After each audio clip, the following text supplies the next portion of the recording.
알려주마 리얼미터 권순정 조사실장 나오셨습니다. 안녕하십니까? 안녕하십니까? 자, 정당, 대통령 지지율 그리고 이번 주 현안 조사 이렇게 다룰 텐데 대통령 지지율이 하락을 상승할 요인이 없어요. 네, 3주째 하락을 했고요. 네. 여당도 4주째 하락 중이고요. 물론 이제 완만한 하락폭입니다. 지난주에 처음으로 69점 몇 %였던가요? 예, 기록했었죠. 예. 그리고 자유한국당은 작년 12월 4주차면은 까마득한데요. 네. 그러니까 한 8개월여 만이죠. 네. 그때가 12월 4주차가 20.3%를 기록했는데요. 그 이후에 가장 최고치를 나타냈습니다. 8 정도 됩니까? 18.6%이고 어제 일간 조사에서는 19.8%까지 올랐습니다. 이거는 제가 보기에는 바른정당은 떨어졌죠. 바른정당은 1.2%포인트 좀 상당 폭인데요. 워낙 낮은 지지율이니까 그래서 떨어져서 5.1%가 나왔습니다. 이거는 최근에 이제 그 보수 지지층 사이에서는 초미의 관심사인 결국은 바른정당이 한국당으로 흡수되는가? 네. 하는 징후, 예를 들어서 뭐 이혜원 대표가 날아간다든지 네. 자꾸 이제 이혜원 대표 만 비판하는 분들이 적절히 많은데 이혜원 대표 개인의 문제가 아니라 이 전체 판에서 이혜원 대표의 사태가 어떤 역할을 할 것인가 관점에서 바라본다면 바른정당을 지지했던 분들은 사실은 이혜원 대표의 사태가 이혜원 대표 개인의 사태가 아니라 바른정당 자체의 존립을 흔드는 사건이거든요. 그렇습니다. 물론 그 유승민 비대위 체제 이걸 둘러싸고 먼저 갈등이 확산되었는데 유승민 비대위 체제도 지금 사실은 통합파들이 맡고 있는 거거든요. 예, 그 이후에 그 이후로 해서 며칠 지난 것도 아니지만 바로 이제 한국당 당혁신위원회에서 이제 박근혜 전 대통령 비롯해서 친박 자진 탈당 권유를 했지 않습니까? 그래서 한국당으로 다시 합쳐지거나 상당수가 옮기거나 하는 것에 대한 기대치 같은 게 있어요, 지금. 예, 일부 깔려 있는 걸로 저도 그렇게 보고 있습니다. 그래서 더불어서 한국당은 올라가고 바른당은 떨어지고 하는 일종의 정계 개편에 관련한 주식의 주가가 미리 반영되듯이 그런 효과인 것 같습니다. 그러니까 실제 통합이 되면 20%를 넘긴다는 얘기죠. 한국당은. 그렇죠. 24.1%를 19대 대선에서 홍 후보가 득표를 했습니다. 이제 20% 이상 한 30% 가까이도 갈 수 있다. 통합되면. 가능하지요. 네. 그러면 이제 전통적인 양당 체제에 가까운 지지율 구조로 조금씩 변화가겠죠. 그렇죠. 국민의당이 지금처럼 군소정당화 지지율 측면에 된다고 한다면은 그렇게 봐야 되겠죠. 네. 자, 대통령 지지율은 또 한 2, 3% 하락했겠죠. 당연히 이 상황이라면. 네, 맞습니다. 그래도 여전히 66.8%니까 3명 중 2명이 66.66666입니다. 그래서 딱 3명 중 2명이면 여론조사에서는 압도적인 지지했던 압도적인 찬성 이런 얘기를 하는데요. 여전히 3명 중 지지율이 워낙 높았기 때문에 66%면 엄청나게 떨어진 것 같아요. 3주째 하락을 해서 상당히 많이 떨어진 것 같지만 여전히 3명 중 2명이 지지를 보내고 있고요. 그래도 이제 하락폭을 말씀드리면 2.3%포인트 내렸습니다. 66.8%이고요. 부정평가는 26.8%입니다. 기억하실지 모르겠지만 지난주 주간 집계가 4%포인트 내려서 69.1%였습니다. 그래서 8월 4주차 이후에 3주째 지금 하락하고 있는 상황입니다.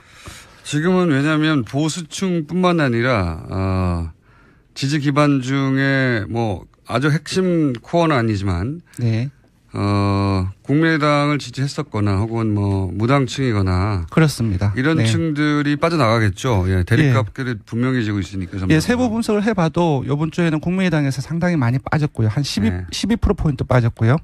무당층에서 국민의당보다 무당층 숫자가 훨씬 많습니다. 무당층에서 7.2%포인트가 빠져서 금방 말씀하셨던 부분들이 연결이 되고 있습니다. 핵심 지지층이라고 할 수 있는 지난번에 그런 얘기 한번 하셨는데 문재인 대통령의 핵심 지지층이 얼마쯤 되느냐.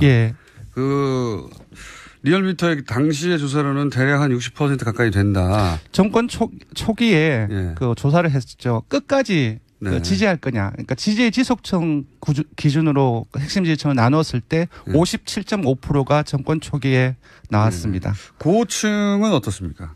고층의 충성도는 흔들리고 있나요? 핵심 지지층을 저희들은 이제 최근에는 19대 대선에서 문 후보에게 투표를 하고 그리고 아직까지도 긍정평가를 하는 그 층으로 저희들은 핵심 지지층을 규정을 하고 있는데 이 핵심 지지층에 따르면은 조금 놀라운 결과인데요. 저는 사실 그 북핵 이후에 그리고 이제 전술핵 문제 논란으로 확산되는 과정 속에서 핵심 지지층에서 이안뿐만 아니라 반대층으로 상당 폭이 돌아설 것이라고 예상을 했는데 과거에 노무현 전 대통령 때 그랬었죠. 네, 그렇습니다.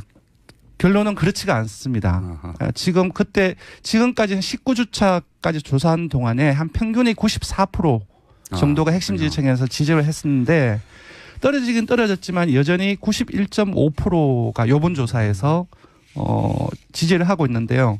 아직까지는 핵심 지지층이 강한 응집력을 유지를 하고 있다고 봐야 될 것 같습니다. 알겠습니다. 자, 그러면 그러니까 핵심 지지층은 거의 흔들림이 없는데 여하간 좀 더 약한 지지층은 한 2.3% 정도. 예, 주로 전통적인 문 대통령 입장에서는 전통적인 반대층에서 계속 빠지고 있는 상황입니다. TK라든지 충청권도 상당히 보수적인 성향의 유권자분들이 많은 지역인데요. 이곳이라든지 60대 이상 같은 경우는 지난주에도 상당폭 많이 빠졌는데 이번 주에는 추가적으로 더 빠졌습니다. 제가 기억하기로는 지난주에 60대 이상에서 5%포인트가 빠졌는데 이번 주에는 10.6%가 빠졌어요. 그리고 이념 성향을 봐도 중도 보수적인 성격 그리고 보수층이라고 응답한 사람들이 주로 빠졌고 그래서 이렇게 종합을 해보면 지난주 이번 주에 지속적으로 빠지고 있는 그 계층들이 주로 전통적인 반대층이라고 얘기가 되는 보수층 그리고 TK 그리고 고연령 유권자분들이 중심입니다. 네. 애초에 뭐 가장 약한 고리였던 층에서 빠지는 건데 가장 먼저. 네네. 기본적으로 민주당도 좀 빠졌을 텐데.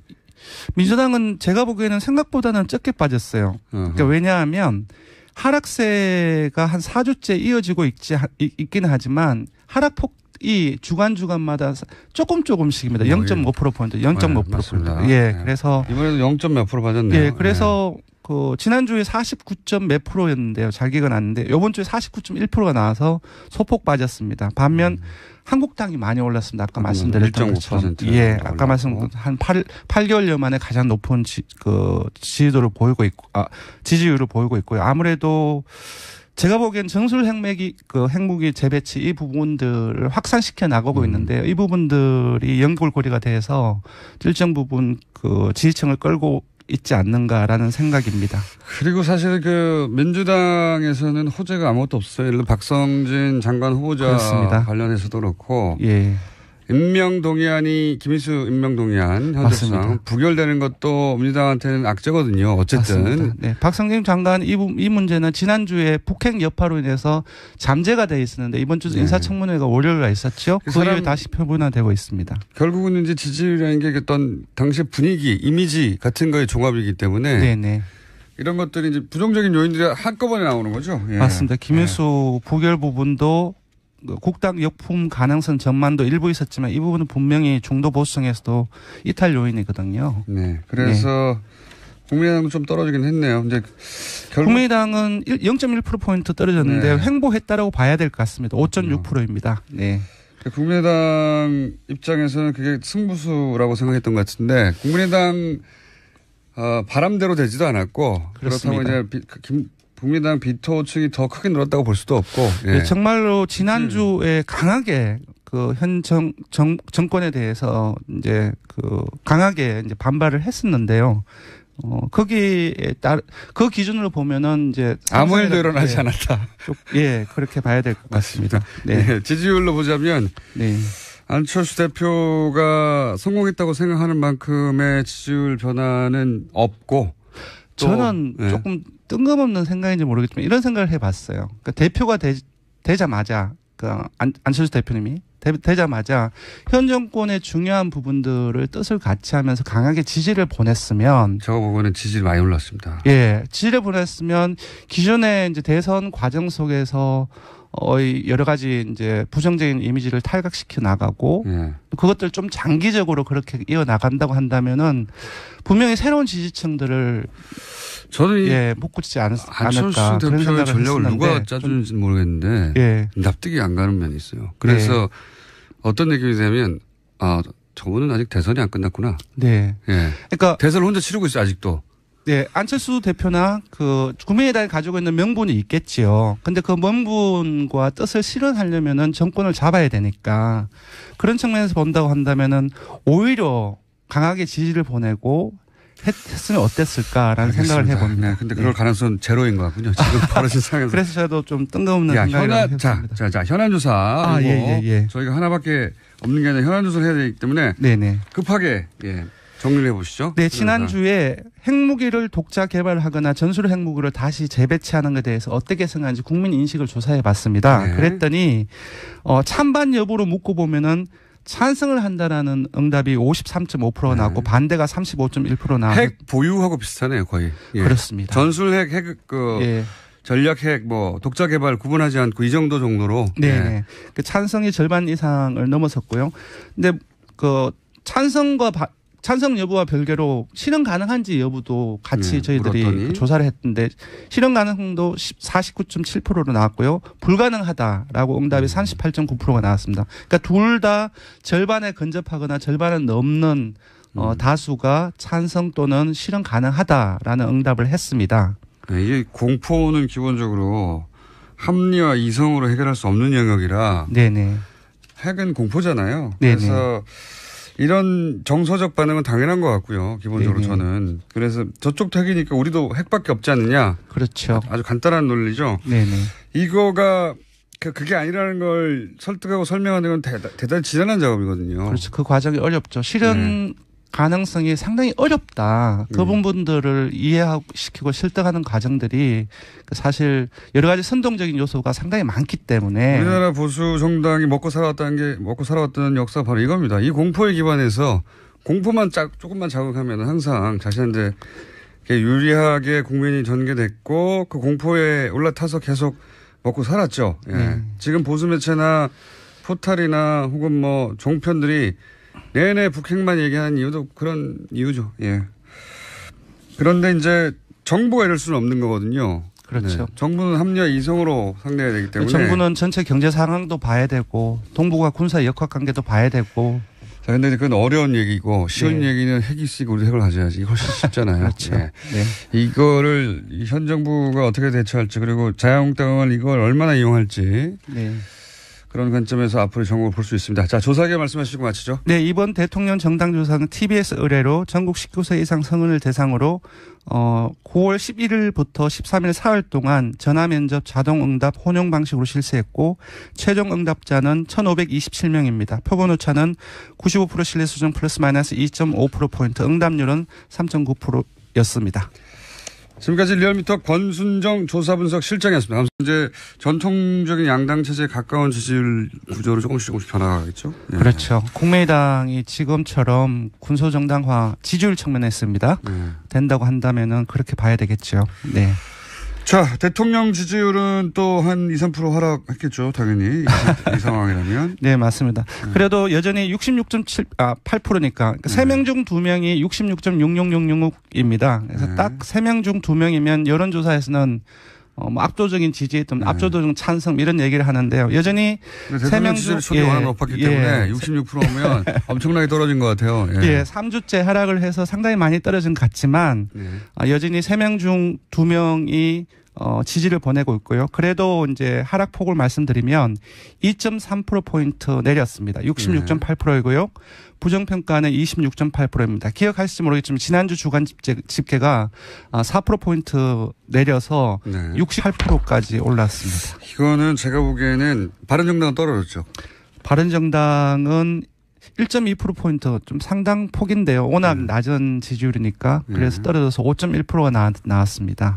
이거는 최근에 이제 그 보수 지지층 사이에서는 초미의 관심사인 결국은 바른정당이 한국당으로 흡수되는가? 하는 징후, 예를 들어서 이혜원 대표가 날아간다든지 자꾸 이제 이혜원 대표 만 비판하는 분들이 네. 적극적이 많은데 이현 대표 개인의 문제가 아니라 이 전체 판에서 이현 대표의 사태가 어떤 역할을 할 것인가 네. 관점에서 바라본다면 바른정당을 지지했던 분들은 사실은 이현 대표의 사태가 이현 대표 개인의 사태가 아니라 바른정당 자체의 존립을 흔드는 사건이거든요. 그렇습니다. 물론 네. 그 유승민 비대위 알려주마 리얼미터 권순정 조사실장 나오셨습니다. 안녕하십니까? 안녕하십니까? 자, 정당, 대통령 지지율, 그리고 이번 주 현안조사 이렇게 다룰 텐데, 대통령 지지율이 상승할 요인이 없어요. 네, 네. 3주째 하락을 했고요. 네. 여당도 4주째 하락 중이고요. 물론 이제 완만한 하락폭입니다. 네. 지난주에 처음으로 69점 몇 %였던가요? 예, 기록했었죠. 네. 예. 그리고 자유한국당은 작년 12월 4주차면은 까마득한데요. 네. 그러니까 한 8개월여 만이죠. 네. 그때가 12월 4주차가 20.3%를 기록했는데요. 그 이후에 가장 최고치를 나타냈습니다. 8 정도 됩니까? 18.6%이고 네. 어제 일간 조사에서는 19.1%였습니다. 네. 그래서 8월 4주차 이후에 3주째 지금 하락하고 있는 상황입니다. 지금은 왜냐하면 보수층뿐만 아니라 지지 기반 중에 뭐 아주 핵심 코어는 아니지만 네. 국민의당을 지지했었거나 혹은 뭐 무당층이거나 그렇습니다. 이런 네. 층들이 빠져나가겠죠. 예, 대립각들이 예. 분명히 지고 있으니까. 예, 세부 분석을 해봐도 이번 주에는 국민의당에서 상당히 많이 빠졌고요. 한 12%포인트 빠졌고요. 무당층에서 국민의당보다 무당층 숫자가 훨씬 많습니다. 네. 무당층에서 7.2%포인트가 빠져서 금방 말씀하셨던 부분들이 연결이 되고 있습니다. 핵심 지지층이라고 할 수 있는 지난번에 그런 얘기 한번 하셨는데 문재인 대통령의 핵심 지지층이 얼마쯤 되느냐. 예. 리얼미터의 당시의 조사로는 대략 한 60% 가까이 된다. 정권 초기에 해제 이걸 둘러싸고 먼저 갈등이 확산되었는데. 유승민 비대위 치대도 지금 예. 사실은 통합파들이 맡고 있는 거거든요. 예. 그 이후에 네. 그 이후로 해서 며칠 지난 것도 아니지만 바로 이제 한국당 당혁신위원회에서 네. 박근혜 전 대통령 비롯해서 친박 자진 탈당 권유를 했지 않습니까? 그래서 한국당으로 다시 합쳐지거나 상당수가 옮기거나 하는 것에 대한 기대치 같은 게 있어요, 지금. 예, 일부 깔려 있는 걸로 저도 그렇게 보고 있습니다. 그래서 더불어서 한국당은 올라가고 바른당은 떨어지고 하는 네. 일종의 정계 개편에 관련한 주식의 주가가 미리 반영되듯이 예. 그런 효과인 것 같습니다. 그러니까 실제 통합이 되면 20%를 넘긴다는 얘기죠. 한국당은. 그렇죠. 네. 24.1%를 19대 대선에서 홍 후보가 네. 득표를 했습니다. 이제 20% 이상 한 30% 가까이도 갈 수 있다. 통합되면. 가능하지요. 예. 네. 그러면